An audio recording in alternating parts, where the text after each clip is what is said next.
Kalau kita mengenal Nasrani sudah biasa, tapi mengenal Yahudi ini rasanya bulu kuduk berdiri. Yahudi, ada yang jelek-jelek dasar Yahudi, ada ini itu dasar Yahudi, tidak mengenal siapa Yahudi. Saudara-saudara, Bani Israel ini termasuk kelompok suku manusia, suku bangsa yang selalu terombang-ambing hidupnya, entah karena kelaparan, entah karena disudutkan oleh kekuatan-kekuatan yang kuat, dan sampai dengan abad modern Bani Israel menjadi mangsa daripada kejahatan umat manusia. Mari kita baca Bani Israel dan Mesir. Yakub mempunyai anak, satu diantaranya yang ke-11 adalah Yusuf. Yusuf termasuk yang dibenci oleh saudara-saudaranya, sehingga diasingkan. Dan secara takdirnya, dia dibawa ke Mesir, dan takdirnya Bani Israel tampil dengan cemerlang, menjadi manajer daripada penguasa Fir'aun, menciptakan kesejahteraan pangan, tidak lagi mengimpor, karena ditangani dengan penanganan yang sistematis dan akurat.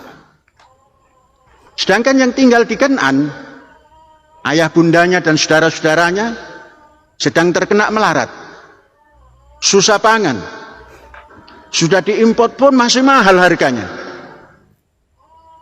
maka merindukan putranya, namun di mana adanya. Kemudian Fir'aun mengundang, karena Fir'aun sudah mengerti bahwa Yusuf adalah putra Yakub, diundanglah semua dan tinggallah di Mesir. Seluruhnya tinggal di Mesir sampai beranak pinak, sampai populasinya beratus-ratus ribu. Namun masih sial. Pertama menjadi manajer di sebuah negara, katakanlah administratur negara, kemudian belakang-belakang menjadi budak, menjadi kuli, menjadi kerja paksa ratusan tahun. Maka suku Lewi melahirkan putra yang dinamakan Musa. Mari kita baca satu-satu siapa putra daripada Yakub, daripada Israel itu, supaya kita tidak tersesat di tengah jalan. Setiap membaca Bani Israel, sepertinya mulut kita ini menyesal karena kita belum mengetahui. Tapi tatkala kita membaca Al-Quran, surat Al-Baqarah itu berkisah tentang Bani Israel lebih daripada sepertiga surat yang terpanjang. Nabi Muhammad bercerita Bani Israel, dan Israel umatnya belakangan ini tidak terlalu memahami siapa itu Israel yang oleh nabinya telah ditetapkan dalam Quran. Dan yang paling fasih membahas kitab-kitab perjanjian lama dan perjanjian baru adalah Nabi Muhammad dengan Qurannya, sekalipun tentunya tidak sesempurna yang telah ditulis, baik itu yang berada di Septuaginta dan lain-lain. Nah, saudara-saudara, putra daripada Yakub atau Israel yang pertama adalah Ruben. Alhamdulillah, nama Ruben ini menjadi nama yang familiar karena diambil oleh Ustadz Abdul Halim untuk memberikan nama pada cucunya, sehingga cucu Syekh selalu menyebut nama Ruben karena seumur, sehingga Ruben bergema di Masyikhah Az-Zaitun. Kemudian Simeon, anak kedua. Kita pasti tahu kalau kita cinta kepada Atletico Madrid, pelatihnya adalah Simeon. Tapi ini Simeon zaman ribuan tahun yang lalu. Kemudian Lewi, Lewi inilah nanti yang akan menurunkan gembong besar, Musa alaihissalam. Kemudian Yehuda, dari Yehuda inilah yang akan timbul Yudaisme atau Yahudi. Kemudian nama Dan, anak yang kelima. Kemudian Naftali, kemudian Gad, kemudian Asher, kemudian Issachar, kemudian Zabulon, kemudian Yusuf, kemudian Bin Yamin.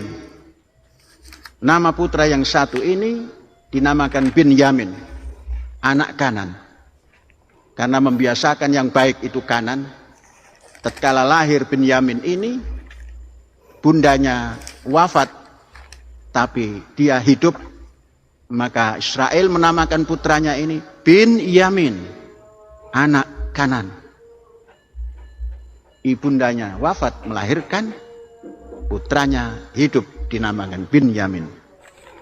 12 cucu daripada Ishak, 12 cicit daripada Ibrahim, dari turunan Bunda Sarah.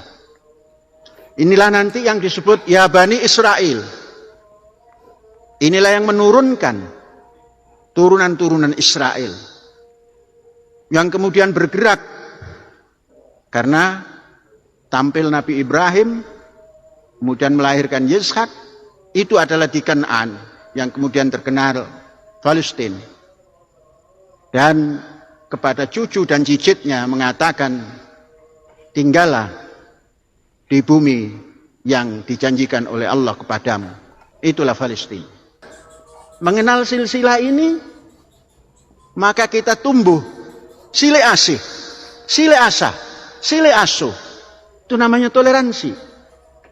Tatkala tidak mengenal, maka seakan-akan Israel itu bajingan yang harus dijauhi.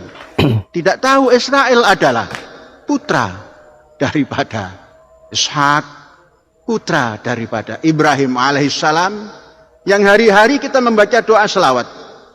Allahumma sholli ala Muhammad wa ala ali Muhammad kama shallaita ala Ibrahim wa ala ali Ibrahim. Hari-hari kita membaca itu, tapi hari-hari tertanam rasa dengki kepada ali Ibrahim yang bernama Israel dan Bani Israelnya. Sehingga mendengar nama Israel sebagai negara, seakan-akan dia, negara itu adalah penjajah. Andainya juga iya, bangsa Indonesia, andainya Muslimnya ini memahami dengan detail apa yang diturunkan oleh Ibrahim alaihissalam sampai Medan menyatu menjadi negara Republik Indonesia, itu akan berpikir, mengucapkan Israel penjahat. Na'udzubillah. Saudara-saudara, jangan masuk kelompok yang berpikir seperti itu. Iya, saudaraku dan teman-teman semuanya, itulah tadi cuplikan videonya, dan kita telah mendengarkan bersama bagaimana tadi paparan atau penjelasan dari Bapak Profesor Panji Gumilang ini, yang mana dia mengatakan bahwa bangsa Israel itu adalah bangsa yang hebat. Ya, tadi dia menceritakan bagaimana latar belakangnya. Ya, dia mengatakan bahwa bangsa Israel ini dulu adalah bangsa yang terombang-ambingkan, ya, dijajah, diperangi, tetapi ketika Tuhan mengangkat mereka kembali ke tanah yang telah Tuhan janjikan kepada mereka, itu tanah Kanaan, dan disitulah Tuhan memberkati mereka.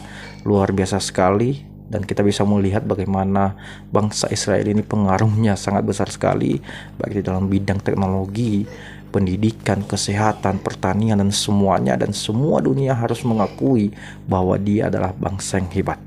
Ya, jadi teman-teman semuanya, dalam hal ini Panji Gumilang mengatakan bahwa kita harus bisa menjalin kerjasama yang baik dengan Israel. Ya, mereka ini adalah negara yang hebat, superpower, dan wajib diteladani. Teman-teman semuanya, saya mau katakan kepada kita bahwa memang benar bahwa bangsa ini adalah bangsa yang diberkati oleh Tuhan, ya, bangsa pilihan Tuhan. Dan tentunya ketika kita mengutuk bangsa ini, maka Tuhan akan mengutuk kita. Ya, itulah kata firman Tuhan. Ya, jadi sebabnya kita memberkati supaya kita bisa diberkati oleh Tuhan. Sebab ya, bangsa ini adalah bangsa pilihan Tuhan. Dan kita tahu teman-teman semuanya bahwa bangsa ini nanti di akhir zaman ya, mereka akan dipulihkan kembali, ya, mereka akan diselamatkan. Teman-teman semuanya, apa yang kita lihat saat ini, perang yang terjadi saat ini, saya mau katakan kepada kita, ini satu pembelajaran bagi kita, ya, kita yang ada di Indonesia ini, supaya kita lebih bijaksana. Saya mau katakan, mari kita berdoa, menggandeng tangan orang-orang ini, jangan mengutuk, ya, tetapi berkatilah kedua negara ini, Palestina dan Israel. Hendaklah mereka berdamai, ya, karena tugas kita adalah mendamaikan mereka, bukan mengutuk, ya. Kutuk tidak ada artinya, ya, kutuk tidak ada pengaruhnya, tetapi biarlah kita menjadi pendamai di tengah-tengah mereka. Yesus Kristus adalah Raja Damai, dan itulah yang Dia wariskan kepada kita, supaya kita menjadi pendamai di antara mereka berdua. Teman-teman semuanya, kiranya Panji Gumilang selalu diberkati oleh Tuhan, diberikan kesehatan dimanapun dia berada pada saat ini. Ya, kita tahu bahwa saat ini Panji Gumilang sedang di dalam tahanan sel, ya, karena berbagai kasus, ya, kemarin itu yang dihadapi. Tapi biarlah kasih Tuhan, penyertaan Tuhan selalu berpihak kepada Bapak Panji Gumilang. Terima kasih, dan Tuhan Yesus memberkati kita semuanya. Amin.